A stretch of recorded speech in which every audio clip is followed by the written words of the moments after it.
Hello everyone. तो कैसे हैं आप सब? आई थिंक बहुत अच्छे होंगे, स्वस्थ होंगे एंड मस्त होंगे और डेफिनेटली अपनी स्टडीज भी बहुत अच्छे से कर रहे होंगे। तो दिस इज साक्षी एंड अब मैं आपके लिए लेकर आई हूं ज्योग्राफी क्लास 6 का chapter number 7 that is our country India. तो हाँ, इस चैप्टर में हम हमारे इंडिया के बारे में पढ़ने वाले हैं। अब क्यों जरूरी है इंडिया के बारे में? तो भाई हम रह रहे हैं इंडिया में, हमें पता होना चाहिए कि इंडिया की क्या पोजीशन है विद रिस्पेक्ट टू वर्ल्ड, क्या लोकेशन है, हम कहाँ एग्जिस्ट कर रहे हैं वर्ल्ड लेवल पर। ये सारी चीजें जानने के लिए हमें इंडिया के बारे में जानना बहुत जरूरी है। तो पहले तो हम इंडिया की ज्योग्राफिकल लोकेशन की बात करेंगे क्योंकि इंडिया एग्जैक्टली लोकेटेड कहाँ पर है और इंडिया कैसे कैसे अपने ज्योग्राफिकल लोकेशन से इतनी डाइवर्स है। तो चलिए शुरू करते हैं इसी के साथ शिक्षा एजुकेशन के यूट्यूब चैनल पर। This is Sakshi and we are studying chapter number 7 of class 6. So let's start, but before starting let's have a quick overview that exactly what we are going to study in this chapter. क्योंकि हमें देखिए India में पढ़ने के लिए ना बहुत कुछ है, बट यहाँ हम अपने एग्जाम को फोकस करके पढ़ रहे हैं, तो हमें एक एग्जैक्ट ओवरव्यू की जरूरत है कि एग्जैक्टली हम क्या क्या पढ़ें so that we can score good marks in exam. So we will start with introduction में से हमें करेक्शन मिलेगा कि हमने प्रीवियसली हम इंडिया के बारे में कितना जानते हैं, हमने क्या पढ़ा हुआ है और हम भाई इंडिया में रह रहे हैं, हम अपनी डेली लाइफ में बहुत सारी चीजों से, बहुत सारे ज्योग्राफिकल फैक्टर्स, लैंडफॉर्म से इंटरेक्ट हो रहे हैं, तो वो सब हमें इंट्रोडक्शन से पता चलेगा. उसके बाद हम बात करेंगे लोकेशनल सेटिंग की कि कैसे सेट है वर्ल्ड पोजीशन पे, पूरे वर्ल्ड में इंडिया कहाँ पर सेट है, किस लोकेशन पर सेट है. उसके बाद इंडिया के नेबर की बात भी कर लेंगे भाई, क्योंकि इंडिया की बात जब हो रही है तो उसके आसपास पड़ोस में क्या क्या चीजें हैं, कौन कौन सी कंट्रीज हैं, ये सब जानेंगे. उसके बाद हम इंडिया का पॉलिटिकल और एडमिनिस्ट्रेटिव डिवीजन जानेंगे. ज्योग्राफिकल लोकेशन, ज्योग्राफिकल डिवीजन तो हम इधर ही बात कर लेंगे. उसके बाद पॉलिटिकली भी इंडिया को कैसे डिवाइड किया गया है, मतलब 28 स्टेट्स में डिवाइड किया गया है और 8 यूनियन टेरिटरीज में, तो ये सब भी हम बात करेंगे. और उसके बाद at last we will discuss on physical division. तो चलिए शुरू करते हैं हमारे इंडिया के बारे में जानना. तो देखिए भाई, India is a country of vast geographical expense. तो मतलब ऐसा कोई ज्योग्राफिकल लैंडफॉर्म नहीं है जो इंडिया में प्रेजेंट नहीं है. तो देखिए पहले हम बात करते हैं ज्योग्राफिकल लैंडफॉर्म्स की कि कौन कौन से लैंडफॉर्म्स मेजरली इंडिया में प्रेजेंट है.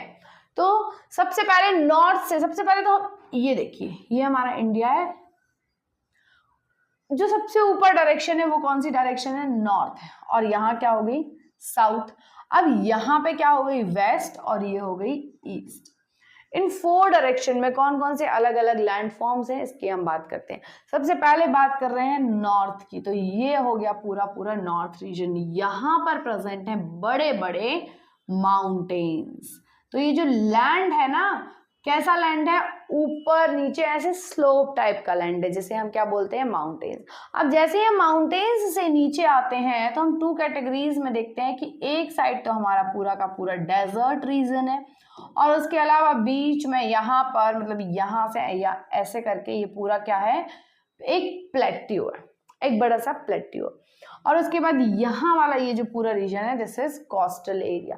तो सारे के सारे ज्योग्राफिकल लोकेशंस, ज्योग्राफिकल लैंडफॉर्म्स हमारे इंडिया में प्रेजेंट है. और उसके अलावा इंडिया के अंडर में कुछ आइलैंड्स ग्रुप भी आते हैं, जैसे कि ये आपको दिखाई दे रहा है Lakshadweep and Andaman and Nicobar islands. तो इतने 6 लैंडफॉर्म्स यहाँ पे मेनली प्रेजेंट है. अब इसके बाद देखते हैं नॉर्थ में क्या है? लोफी हिमालय, मतलब ये जो माउंटेन्स है ना, ये जो माउंटेन की रेंज है, इस माउंटेन रेंज को हम बोलते हैं हिमालय. सो नॉर्थ में जो हमारा इंडिया है वो किससे कवर है?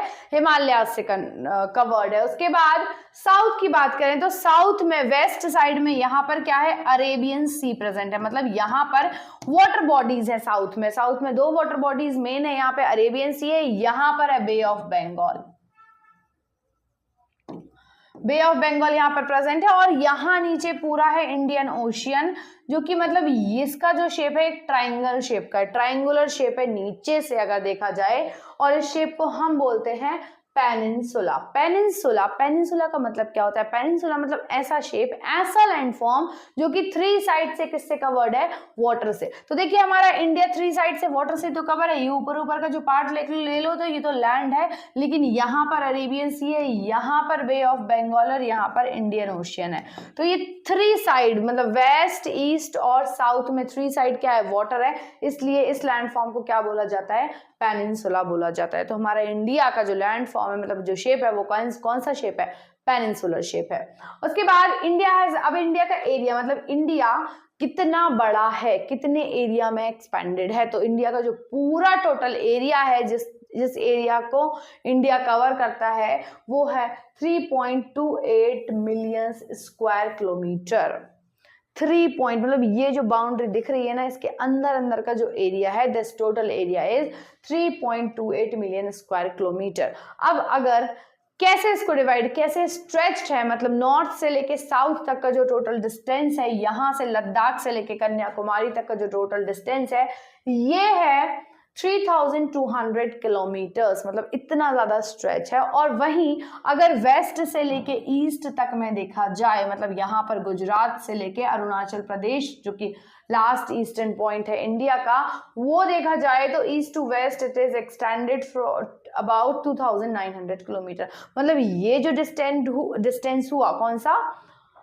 वर्टिकली ये है आपका 3200 और हॉरिजॉन्टली जो है वो 2900 है। तो ये तो हो गई इंडिया की एग्जैक्ट लोकेशन की बात, नॉट लोकेशन मतलब कहाँ पे किस टाइप से इंडिया लोकेटेड है। अब इसके बाद हमने अभी बात करी थी कि नॉर्थ में कौन से माउंटेन है? हिमालय माउंटेन है। और उसके अलावा यहाँ पे ग्रेट इंडियन डेजर्ट भी प्रेजेंट है। ये जो राजस्थान वाला एरिया है, यहाँ पे ग्रेट इंडियन डेजर्ट है। नॉर्दर्न प्लेन्स है, ये ऑलरेडी हम डिस्कस कर चुके हैं। यहाँ पर है हमारे माउंटेन्स बड़े बड़े, यहाँ पर है पूरा डेजर्ट, ये है हमारा पूरा पेनिनसुलर प्लेट्यू और ये है हमारा कोस्टल रीजन। सो इतने सारे डाइवर्स लैंडफॉर्म्स यहाँ पर प्रेजेंट हैं, इसलिए इंडिया को लैंड ऑफ डाइवर्सिटी भी कहा जाता है। Not only socially, physically, geographically भी हमारा इंडिया बहुत ज्यादा डाइवर्स है। कितने सारे लैंडफॉर्म्स, मतलब ऑलमोस्ट सारे ही टाइप के लैंडफॉर्म्स हमारे इंडिया में प्रेजेंट है।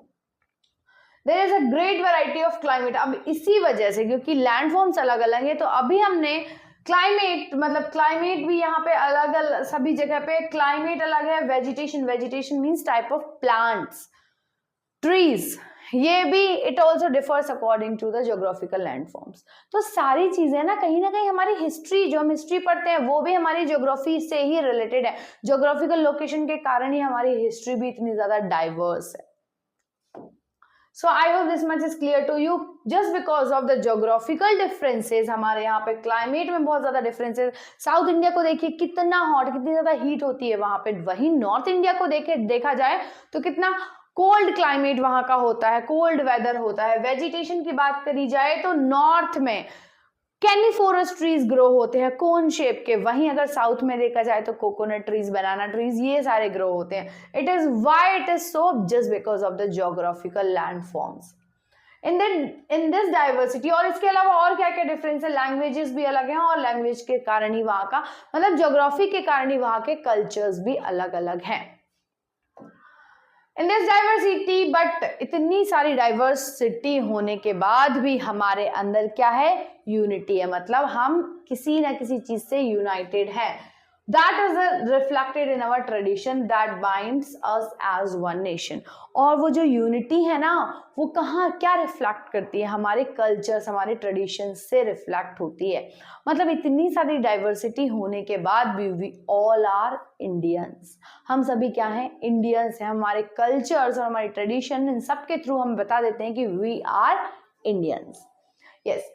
अब अगर इंडिया की पॉपुलेशन की बात करें तो लास्ट टाइम इंडिया में जो ऑफिशियली सेंसस हुई थी, सेंसस का मतलब होता है काउंटिंग ऑफ पीपल, कितने number of people are present there, so counting of that is known as census. तो लास्ट सेंसस जो ऑफिशियली हुई थी हमारे यहाँ, दैट वाज इन 2011, और उस सेंसस के अकॉर्डिंगली हमारी इंडिया की पॉपुलेशन क्या है? 120 करोड़। अभी तो और ज्यादा इंक्रीज हो चुकी है, लेकिन हमारे पास जो एक ऑफिशियल डेटा है according to last census, that is 120 crore. 120 crore, अभी तो 130 के भी अब पहुंच गई है। और इतनी ज्यादा पॉपुलेशन होने के कारण ही ये वर्ल्ड का सेकेंड मोस्ट पॉपुलस कंट्री है, मतलब first most populous country according to 2011। अभी का तो पता नहीं, लेकिन 2011 के अकॉर्डिंग चाइना क्या है, फर्स्ट पॉपुलेटेड कंट्री है, जो कि अब नहीं है। अब India is the most populous country, लेकिन 2011 की सेंसस के अकॉर्डिंग हमारा इंडिया सेकेंड पोजीशन पर है। तो देखिए इंडिया को एक बार ध्यान से देख लीजिए, यही है आपका प्यारा सा इंडिया, जिसमें डिफरेंट डिफरेंट बहुत सारे ज्योग्राफिकल लोकेशन है। और पॉलिटिकली इंडिया को 28 स्टेट्स एंड 8 यूनियन टेरिटरीज में डिवाइड किया गया है। तो चलिए हम बात करते हैं सबसे पहले इंडिया की लोकेशन की। लेकिन इंडिया की लोकेशन जानने के लिए मतलब इसका मतलब यह है कि इंडिया एग्जैक्टली इस पूरे वर्ल्ड में कहाँ लोकेट करता है। तो ध्यान से देखिए इस वर्ल्ड मैप को, देखिए ये रहा हमारा world map. I hope this is clear to you. तो पूरे टोटल वर्ल्ड में हमारा इंडिया कहाँ दिखाई दे रहा है, ये जो आपको पार्ट दिखाई दे रहा है ना, यहां से इस टाइप से ये हमारा इंडिया है। तो ये जो ब्यूटीफुल सा इंडिया है, ये इस पूरे वर्ल्ड के रिस्पेक्ट में कहां पर लोकेट करता है। देखिए किसी भी चीज को लोकेट करने के लिए थोड़ा सा फ्लैशबैक में चलते हैं। कौन से फ्लैशबैक में? चैप्टर नंबर 2 में। चैप्टर नंबर 2 में हमने देखा था, क्या देखा था? लैटिट्यूड्स और लॉन्गिट्यूड्स को देखा था कि कैसे लैटिट्यूड्स और लॉन्गिट्यूड की हेल्प से हम किसी भी प्लेस को लोकेट कर सकते हैं। तो जल्दी से उसको रिकॉल करते हुए याद कर इंडिया को लोकेट करते हैं। तो हमें ऑलरेडी पता है कि इंडिया से जो एक मेन लॉन्गिट्यूड पास होता है, यहां से मान लीजिए, यहां से एकदम सेंटर से दिस लॉन्गिट्यूड ये यहां से पास हो रहा है। India is located in the northern hemisphere. तो देखिए हमने ये जो पूरा हमारा अर्थ है उसको 2 पार्ट्स में डिवाइड किया हुआ है, upper part and lower part. Upper part को हम बोलते हैं नॉर्दर्न हेमिस्फीयर और नीचे वाले को सदर्न हेमिस्फीयर। तो ये जो नॉर्दर्न हेमिस्फीयर है, नॉर्दर्न हेमिस्फीयर इस पार्ट में हमारा इंडिया लोकेट करता है। और नॉर्दर्न हेमिस्फीयर में कहाँ भाई? नॉर्दर्न हेमिस्फीयर में तो और भी दिखाई दे रहा है, नॉर्थ अमेरिका दिखाई दे रहा है, अफ्रीका का आधा पार्ट है, यूरोप है, एशिया में और भी बहुत सारे कंट्रीज हैं, ये सारे आइलैंड्स दिखाई दे रहे हैं। नॉर्दर्न हेमिस्फीयर में कहाँ? तो इसके लिए भी हमें आगे थोड़ा और डीपली जाना पड़ेगा।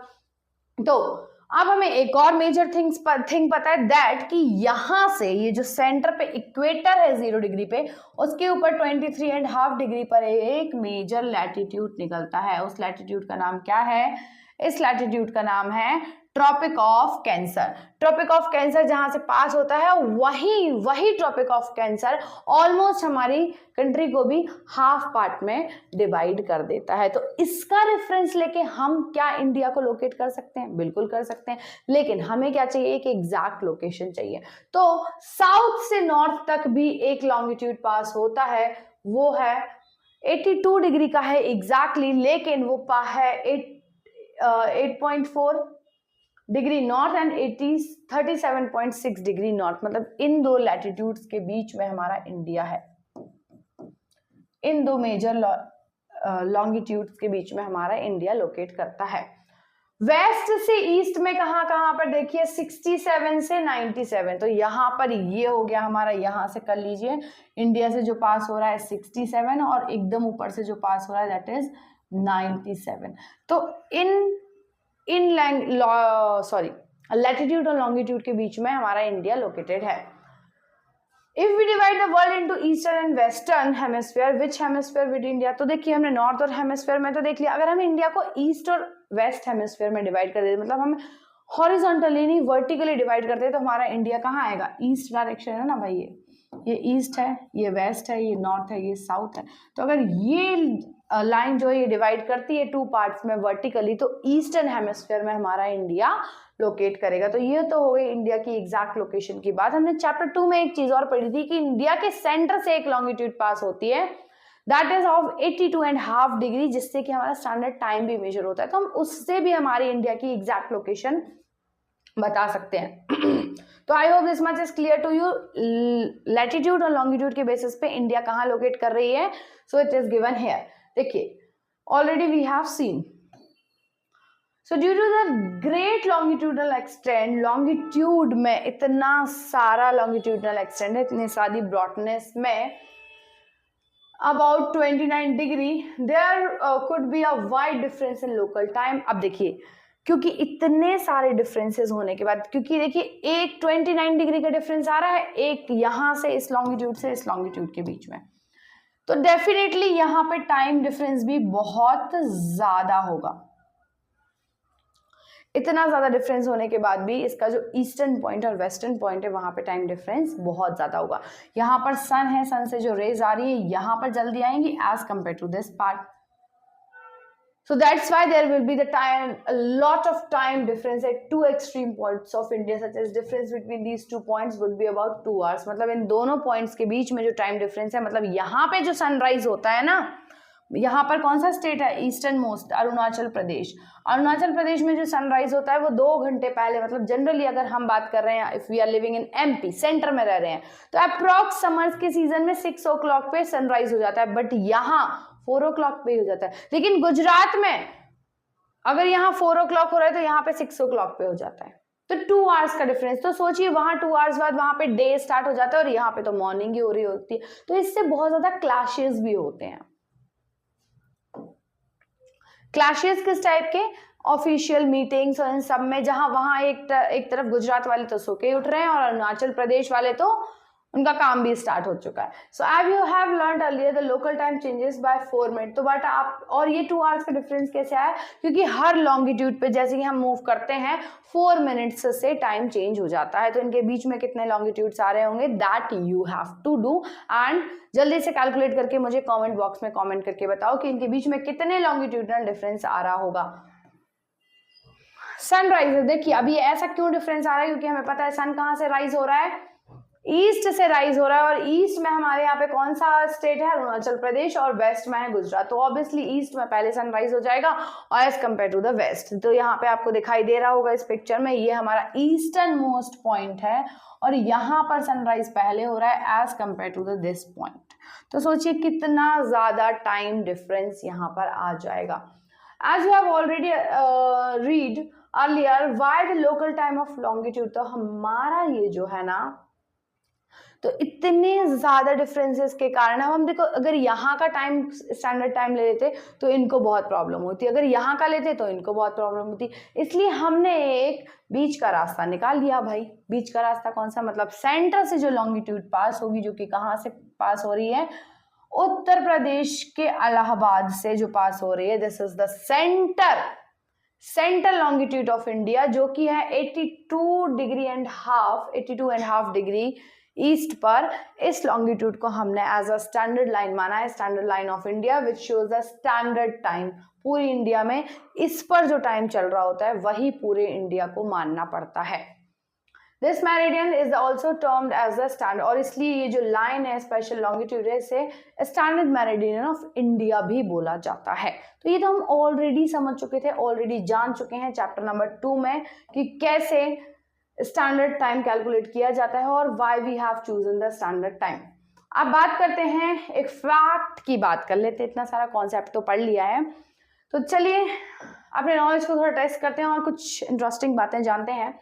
Large country which stretch extensively from east to west, सबसे बड़ी कंट्री जो ईस्ट से वेस्ट में ऐसे स्ट्रेच है, that is in our Asia, जो कि है रशिया। बहुत बड़ी कंट्री है, और वहां का जो स्टैंडर्ड टाइम है वो एक सिंगल टाइम नहीं। देखिए हमें इंडिया में तो हमने मान लिया बहुत छोटा सा है विथ रिस्पेक्ट टू वर्ल्ड, तो एक स्टैंडर्ड टाइम चल जाएगा, लेकिन रशिया का क्या होगा, अगर रशिया एक स्टैंडर्ड टाइम चलने लगे तो यहाँ पे तो टाइम डिफरेंस बहुत ज्यादा है। बहुत ज्यादा टाइम डिफरेंस होने के कारण ही बहुत ज्यादा टाइम डिफरेंस होने के कारण ही यहाँ पर एक स्टैंडर्ड टाइम नहीं ले सकते हैं। सो दैट्स वाई यहाँ पे डिफरेंट टाइम जोन्स बनाई गई हैं। वैसे ही कुछ, जैसे कि फॉर एग्जांपल ये रशिया है, यहाँ पे 11 टाइम जोन्स हैं, इतना बड़ा, इतना ज्यादा स्ट्रेच्ड है देखिए, तो इसलिए यहाँ पे टोटली 11 टाइम जोन्स बनाई गई हैं अलग अलग प्लेसेस की। वैसे ही यूएसए की बात करें तो यूएसए भी भाई कोई छोटा कंट्री तो है नहीं, ये भी बहुत ज्यादा स्ट्रेच है, तो यहाँ पर भी बहुत सारी अलग अलग टाइम जोन्स हैं, plus same in Canada also.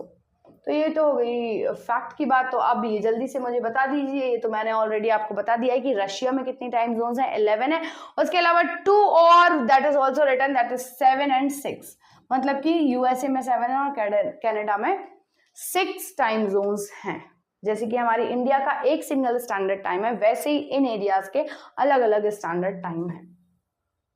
अब बात करते हैं इंडिया के नेबर्स की। इंडिया के नेबर्स भाई आस पड़ोस वाले बहुत परेशान करते हैं, लेकिन जानना तो बहुत जरूरी है कि ये लोग हैं कैसे एग्जैक्टली। तो बात करते हैं इंडिया के नेबरिंग कंट्रीज की। जल्दी से इंडिया का मैप देखिए कि एग्जैक्टली इंडिया के आसपास में कौन कौन से कंट्रीज, जल्दी से पहले नेम देख लेते हैं क्विकली। तो देखिए सबसे बड़ा कंट्री जो हमें आसपास हमें इंडिया के दिख रहा है वो तो है चाइना, और सबसे मेजर एनिमी जिसे कहेंगे दैट इज पाकिस्तान। तो नेबरिंग कंट्रीज में मेनली कौन कौन से कंट्रीज आ रहे हैं, जल्दी से एक बार रिकैप में नेम देख लेते हैं, उसके बाद डिटेल में हम इनको जान लेंगे। अफगानिस्तान बहुत ही छोटी सी बाउंड्री यहाँ से शेयर करता है इंडिया के साथ। पाकिस्तान यहाँ पर है वेस्ट साइड में।